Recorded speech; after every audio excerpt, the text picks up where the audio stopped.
प्रिय श्रोताओं, आज की कथा श्री कृष्ण के भक्त संत सूरदास की है, जो श्री कृष्ण के अनन्य भक्तों में से एक थे। संत सूरदास भारतीय भक्ति काल के महान संतों में से एक थे। वे श्री कृष्ण के अनन्य भक्त, कवि और गायक थे।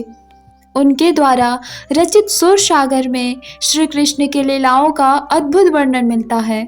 इस कथा में हम सूरदास के जीवन, उनकी भक्ति, श्री कृष्ण से उनका संबंध कैसा था और उनकी अमर रचनाओं पर विस्तार से चर्चा करेंगे।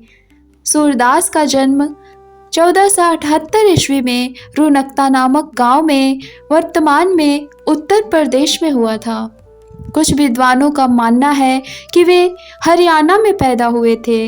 वे जन्म से ही नेत्रहीन थे, जिससे उनका जीवन कठिनाइयों से भरा रहा।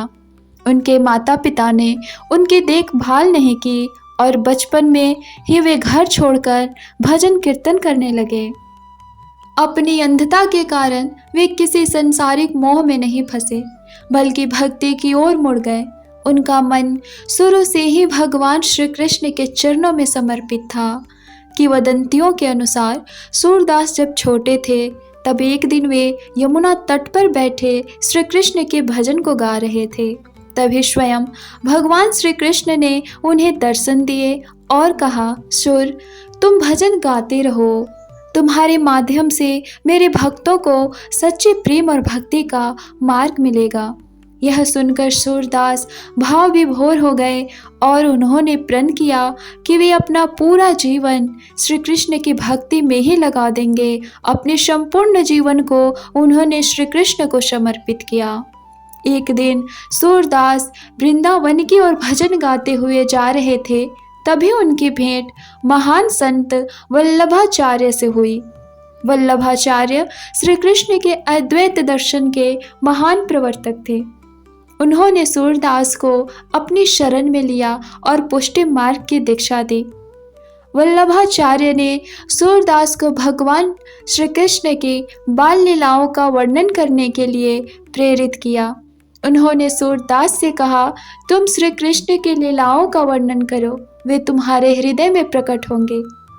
इसके बाद सूरदास ने अपने भजन और पदों के माध्यम से श्री कृष्ण की बाल लीलाओं, गोपियों के साथ रासलीला और भक्तों के प्रति उनकी कृपा का अद्भुत वर्णन किया। सूरदास ने अपने जीवन में हजारों पदों की रचना की है। उनकी सबसे प्रसिद्ध कृति है सुर सागर, जिसमें श्री कृष्ण की लीलाओं का विस्तार से वर्णन मिलता है। इसके अलावा सुर सरावली और साहित्य लहरी भी उनकी प्रमुख रचनाएं हैं। सूरदास की भक्ति इतनी प्रबल थी कि श्री कृष्ण स्वयं उनकी मदद करने को आते थे। एक दिन सूरदास भजन गाते गाते चले जा रहे थे और गलती से एक गहरे कुएं में गिर गए। उन्होंने जोर जोर से श्री कृष्ण को पुकारा। तभी एक सुंदर सा बालक आया और सूरदास को हाथ पकड़कर बाहर निकाल ले गया। जब सूरदास ने पूछा कि बालक तुम कौन हो, तो बालक ने उत्तर दिया, मैं वही हूँ जिसे तुम हर दिन अपने पदों में पुकारते रहते हो। यह कहकर श्री कृष्ण अंतर ध्यान हो गए। संत सूरदास ने अपने जीवन के अंतिम दिनों में केवल श्री कृष्ण का ही ध्यान किया। उनकी आंखों की रोशनी भले ही नहीं थी, लेकिन उनकी आत्मा साक्षात भगवान के दर्शन करती थी। एक दिन वे अपने भक्तों को श्री कृष्ण के स्वरूप का वर्णन कर रहे थे। तभी उन्होंने एक अंतिम पद गाया, अब तो गोविंद राधे तेरे भरोसे मोरी नैया, लाज रखियो मेरी, मैं तो हूँ बालक अंधेरो।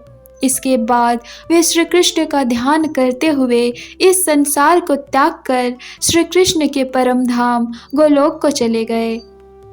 प्रिय श्रोताओं, संत सूरदास की भक्ति हमें यह सिखाती है कि सच्ची भक्ति बाहरी आंखों से नहीं, हृदय की आंखों से देखी जाती है। श्री कृष्ण अपने भक्तों की पुकार को अवश्य सुनते हैं। अंधकार से घिरे होने पर भी ईश्वर का स्मरण हमें प्रकाश की ओर ले जाता है। संत सूरदास की कथा केवल एक अंधे संत की कथा नहीं, बल्कि श्री कृष्ण की कृपा और भक्ति की शक्ति का जीवंत प्रमाण है। उनके द्वारा गाए गए भजन आज भी हर भक्त के हृदय में श्री कृष्ण की मधुर लीलाओं की झलक दिखलाते हैं।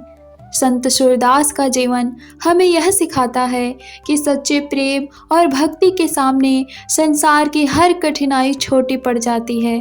वे न केवल श्री कृष्ण के परम भक्त थे, बल्कि उनकी रचनाएं हिंदी साहित्य और भक्ति परंपरा में आज भी अमर हैं और सदैव रहेंगी। जय श्री कृष्ण।